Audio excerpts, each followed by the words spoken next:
Hi, I'm Chris. This is Tabletop Scenics, and in today's episode I'm going to make a tile for resin casting. Not like a kitchen tile, a tabletop tile for, your games. Stay tuned.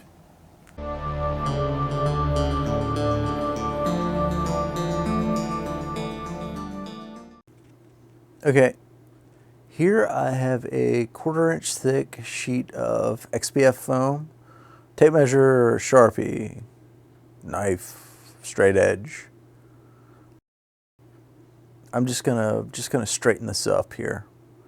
Now I'm gonna cut this to some fairly arbitrary seeming numbers, and honestly they are fairly arbitrary, but they make sense to me.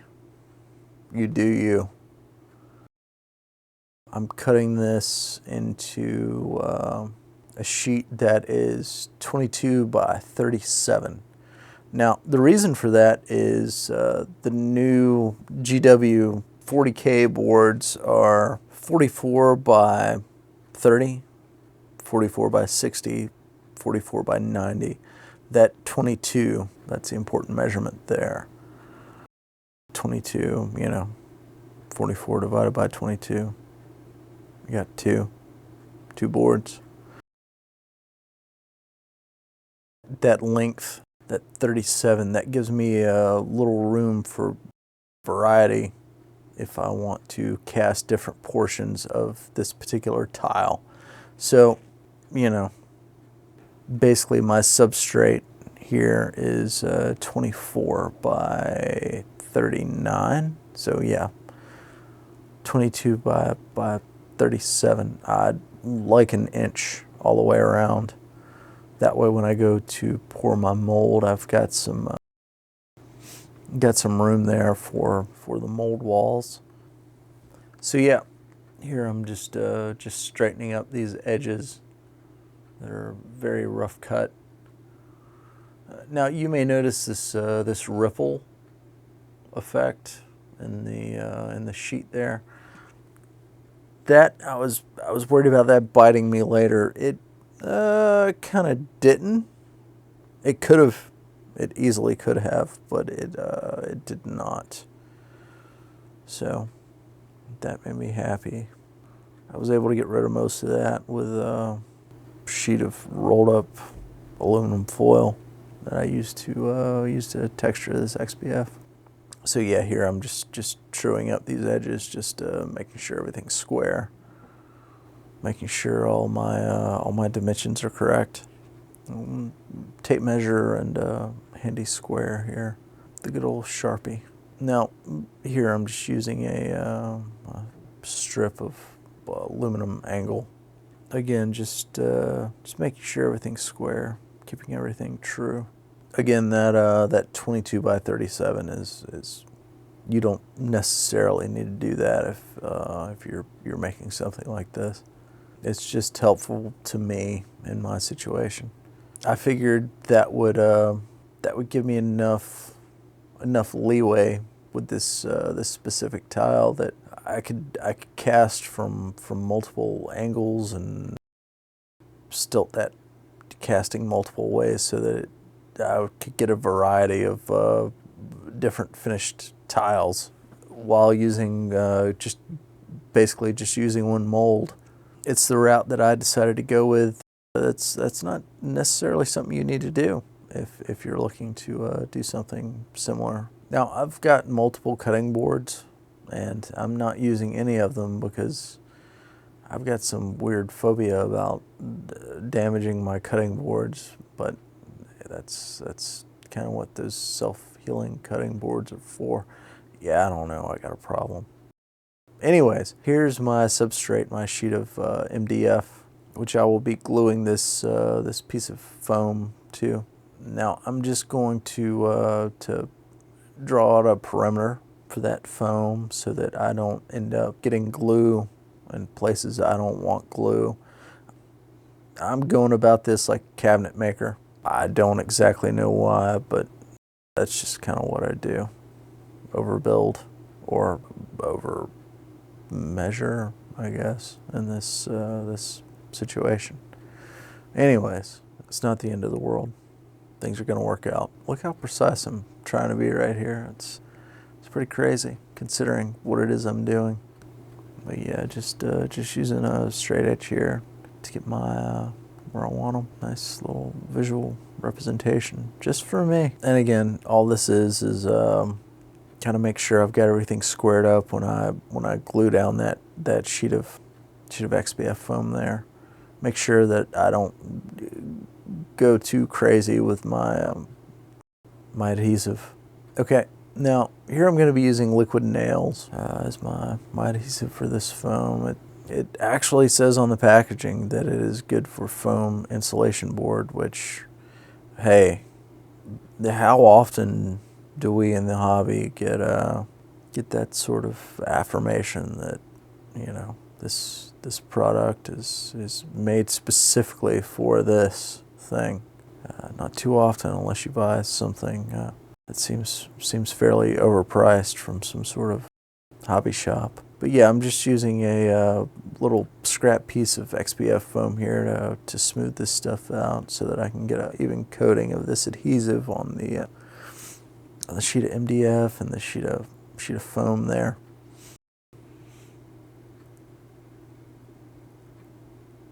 Liquid nails is great. It sets up fairly quickly. I'm gonna end up leaving this stuff overnight to let it set up, but you can get probably get by with waiting a couple of hours. Honestly, it's obviously it's not going to be completely dried in that time frame, but dry enough. Okay, yeah, I'm just spreading this out with that scrap piece of foam. You don't need to be too particular about this. I'm just going over the whole surface so that it doesn't like try to pop up or flex or something in the middle when I'm pouring the silicone. Staying away from those edges that I marked out. Now, I'm not wearing gloves here, but I tell you, this stuff's a bear if it dries on your hands, so you may want to. And just setting this down. This isn't like contact cement where you've got one shot to get it right. If it's a little crooked when you initially lay your piece of foam down, you can move it. So yeah, that's not a problem. That's why I wasn't too worried about getting everything squared up as soon as I laid it down. And here I'm just giving it a rub down. Look at that fancy motion I got going there. Just making sure there's no trapped air. Making sure everything's secure. Okay, now here I'm going to take a piece of heavy duty aluminum foil and use that to kind of texture this piece of XPF foam. Now you can see some of those ripples there in that foam. Kind of worried about that biting me later. It sort of did, but sort of didn't. It wasn't that big of a deal. I was able to maneuver around that. I guess just the fact that it's a 1/4 inch thick extruded foam, it's going to have some sort of pattern variety in the surface there. Hell, I don't know. But anyways, it worked out that it wasn't that big of a deal. I'm just going over this sheet randomly, trying to put a pattern into it that's not too uniform. I'm going over it in a variety of different styles here. I'm kind of tapping it. I'm going to be rolling this stuff in a minute. But yeah, just going for a variety of textures here. You don't want it to be too uniform. Just taking some of that foil and rolling it around now.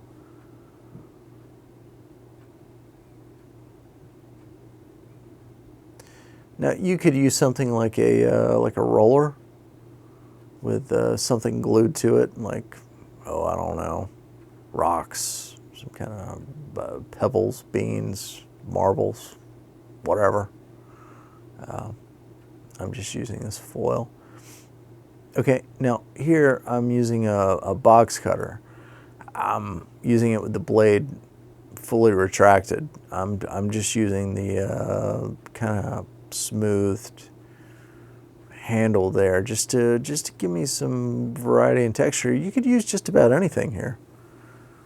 You could use something like a tongue depressor or a stick or whatever. I'm just going for some kind of cross grains here.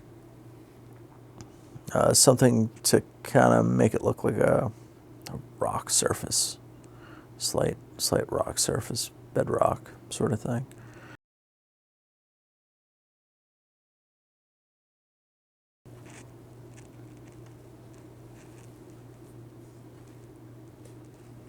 Kind of a free for all. You do what you think is going to look best in your situation. And just going over what I just smoothed out with some more of that foil. Okay, now here I'm using a box cutter just to pick out some spots that I'd like to be sort of lower. I'm just varying that surface a little bit. Going for some low spots here.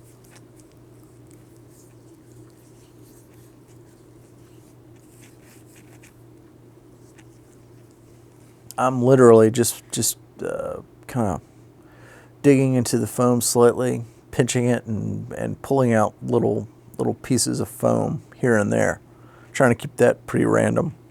The last thing you want to do is get too uniform with this and make it end up looking like some sort of polka dot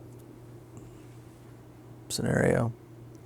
And here I'm just taking that aluminum foil and kind of texturing those pock marks that I just put into the surface there. Now, here I'm just going over the entire surface with a thinned coat of tacky glue. Those 4 cups of ballast you see in front of me, I'm gonna end up putting those down. But yeah, here I'm just trying to get on a thin layer of glue, and I'm taking a 3-inch chip brush here, and just working that glue around, trying to get a fairly even coat.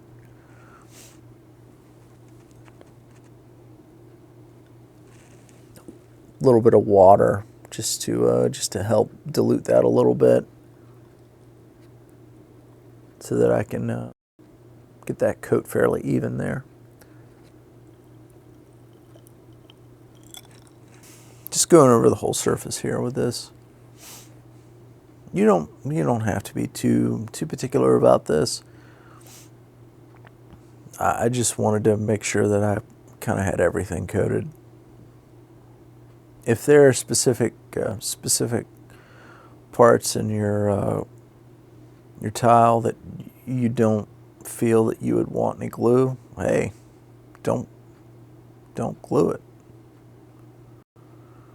If you think sand would look bad in a particular spot, yeah, just don't put that glue down. Me, I went over the whole surface. I kind of figured if there were spots that sand got that I didn't want there, I would just kind of get rid of that. Now, okay, here I'm going with, this is just dirt that I pulled from my driveway and filtered a little bit. Got rid of all the leaves and what have you. I'm sprinkling this fairly randomly. I'm gonna go with a pretty heavy coat of this stuff, but obviously I'm not trying to get the whole surface coated here. Where I would I'd have a bit of a different technique here. Wouldn't be quite so sporadic. But yeah, just going for something that's not necessarily uniform. Fairly heavy coat, but not too crazy. Going heavier in some spots, lighter in others. And again, doesn't get any cheaper than this. It's just dirt I got from my driveway. So Kind of doing my my best fairy dust slash adding salt or pepper to the pot rendition here. Nothing too fancy about this. Just making sure I get this edge here. Kind of the last thing you want to do is have all of this texture towards the middle. You want it running off some of these edges. It's going to be helpful when you're butting these tiles up against one another. Make it look a little more realistic, naturalistic, whatever. Okay, now this medium-sized ballast here, this is oil dry. This was not free, though it was not expensive either. A 40-pound bag of oil dry was 12 bucks, something like that. Wasn't too crazy, and I mean, I haven't used hardly any of that stuff. It's going to keep me going for years. Okay, now here I've moved on to the next size up. I went heaviest with the sand, and the medium-sized ballast I kind of put on fairly sporadic, and the size above that I put on even more moderately, and the size above that, or I was stingier still. Now this is charcoal. I'm sanding one side of it to make sure I've got a flat surface that I can glue to here. This is going to be the largest ballast I put down. I'm going to end up coming back with some of the smaller ballast and going around that, kind of trying to blend it into the surface there as best I can. This stuff's going to add a bit of variety. Going to add some points of interest while still being fairly low key. And that's kind of what you're after here. For your tiles, you really don't want too much standing out. At least that's my school of thought. I don't want too much standing out.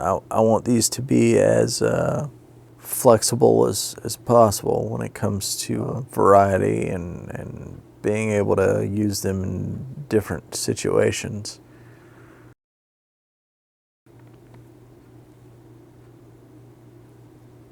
I think in the next couple of videos, you're going to be really surprised by what I can get out of this flat sheet of 22 by 37 inch mold here. Yeah, I think I'm going to surprise you.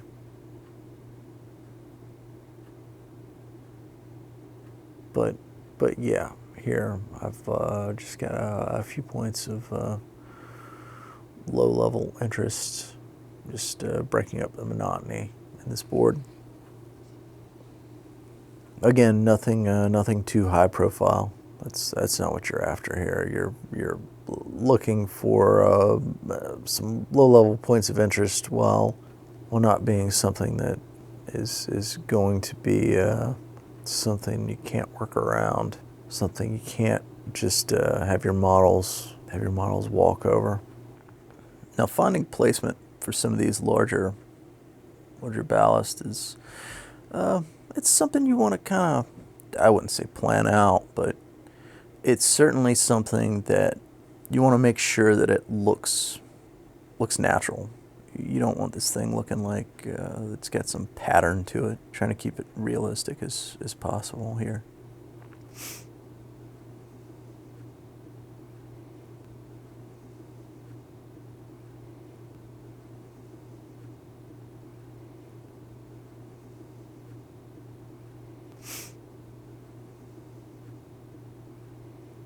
Okay, now here I'm taking a straw and I'm just clearing away some of that ballast that I put over those larger charcoal pieces to kind of blend those in. Now this is tacky glue water dilution 50-50 mix. A little spray bottle here that I'm just gonna use to lock everything down. You could use, you know, something like a cheaper standard PVA, but I got a gallon of this stuff. Works great, so I'm gonna use it. Just kind of cover the whole sheet here with this stuff. Make sure I've got everything locked down really well.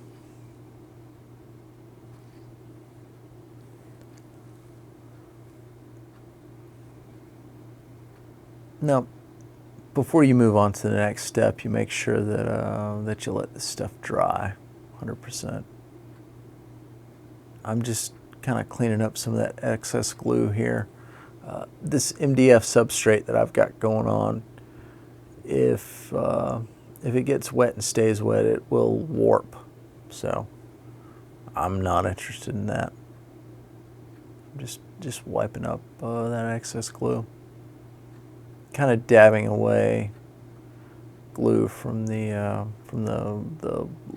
lower points in this tile here. I guess I could let it dry naturally, but it's not helping me any, and it's just making the drying process take longer. So I'm gonna get rid of as much of that as possible. Just using a shop towel here to get rid of that. Nothing fancy. Paper towel would have worked great, but I'm actually kind of running low on those. So shop towel it is.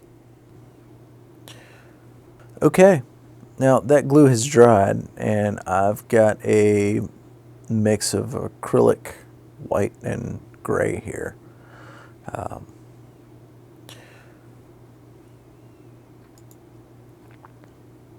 Now, were I using a platinum silicone to cast this mold, I don't know that I would use this stuff. I would use something else to seal this with, based solely on the fact that platinum-based silicone does not react well with latex gloves, latex paint, latex anything.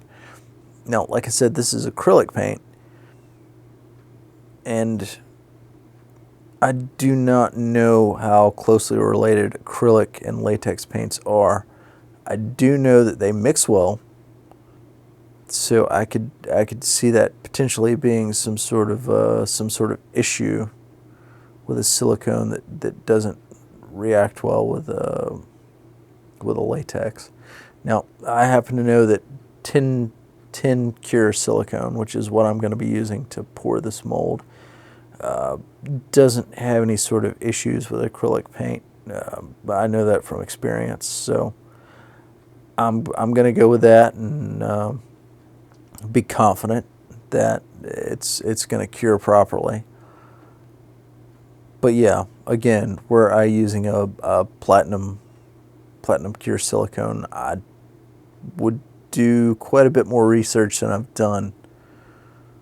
And like I said, I just happen to know that using acrylic paint here isn't going to be an issue with a tin cure silicone. So yeah, there's that. Something to keep in mind. Food for thought. Just from a mold making perspective, the fact that you're gonna have sand and little ballast and rocks and so forth that have little undercuts and are gonna grab and hang on to that mold. If you obscure some of that, it's gonna make your life quite a bit easier in the mold making process, which is the next step here. I'm not going to lose so much detail that it's going to be detrimental for this. If it were a miniature model that I were sculpting, I'd be super concerned, but it's not. This is sizable. If I lose a little bit of detail, I'm going to be able to make that up with paint later. So I'm not worried. I'm just making sure I've got a fairly even coat here over the entire surface.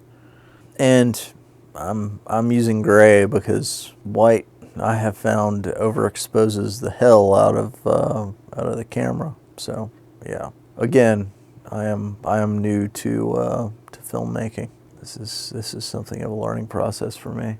Gray works. I will go with gray. You're able to pick up a good bit of detail without anything being obscured. And blank. Hey, just about finished up here. Again, just making sure I've got a even coat of paint on everything, making sure everything's sealed up. Okay, and that's dry. And no, this is not just standard gray paint. I have dry brushed this. In no way does that benefit me, aside from being able to show you the detail in this piece. And that's the only reason I've done this, as opposed to just leaving it a flat gray, just so that you can see the detail here in what I've done, just to help you get some idea of what the finished product may look like before flocking. Okay, and that's it. Thanks. Okay, that concludes the sculpting video. Next week's episode is going to be mold making and casting. The week after that, I'm going to do flocking, painting. Well, painting, then flocking, then, whatever else. Water effects, possibly. We'll see what happens there. If you like the video, then like the video. Subscribe. Leave a comment. Tell me what I'm doing right. Tell me what I'm doing wrong. I got some pretty thick skin, so, okay. See you next time. Bye.